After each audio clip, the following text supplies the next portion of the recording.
ఒకప్పుడు రవి అనే ఒక సాధారణ రైతు కొడుకు ఉండేవాడు. చదువుకోవాలనే కల అతనికి బలంగా ఉండేది, కాని వారి ఆర్థిక పరిస్థితి వల్ల పట్టణంలో చదివే స్తోమత ఉండేది కాదు. రోజు పొలం పనుల్లో తండ్రికి సహాయం చేస్తూ రాత్రిపూట దీపం వెలుగులో కష్టపడి చదువుకునేవాడు. అందరూ అతన్ని చూసి, పొలం పనులు చేసేవాడికి ఇంత చదువులెందుకు అని ఎగతాళి చేసేవారు. అయినా రవి వారి మాటలను పట్టించుకోలేదు. అతని కళ్ల ముందు కేవలం అతని లక్ష్యం మాత్రమే ఉండేది. ఉదయం పొలంలో పనిచేసే శక్తిని రాత్రి చదువుకోవడానికి ప్రేరణగా మార్చుకున్నాడు. పాత పుస్తకాలు, స్నేహితుల సహాయంతో మెల్లగా జ్ఞానాన్ని పెంచుకున్నాడు. ఒక సంవత్సరం ఒక పెద్ద ప్రభుత్వ ఉద్యోగానికి నోటిఫికేషన్ వచ్చింది.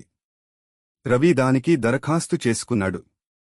పగలు పనులు, రాత్రి చదువు, కఠినమైన శిక్షణతో పాటు అంకితభావం అతన్ని నడిపించాయి. ఫలితం: కొన్ని నెలల తర్వాత ఫలితాలు వచ్చాయి. ఆ ఉద్యోగానికి ఎంపికైన వారిలో రవి పేరు కూడా ఉంది. పొలం పనుల నుంచి నేరుగా ఆఫీసర్గా మారిన అతని విజయాన్ని చూసి ఊరంతా ఆశ్చర్యపోయింది. అందరూ ఎగతాళి చేసిన నోళ్లే ఇప్పుడు మెచ్చుకోలు పలికాయి. మీ లక్ష్యం పట్ల మీకు స్పష్టమైన నమ్మకం ఉంటే ఎంత కష్టమైనా సరే విజయం మీ సొంతమవుతుంది. మీ కష్టానికి కులం, ధనం అడ్డు కాదు.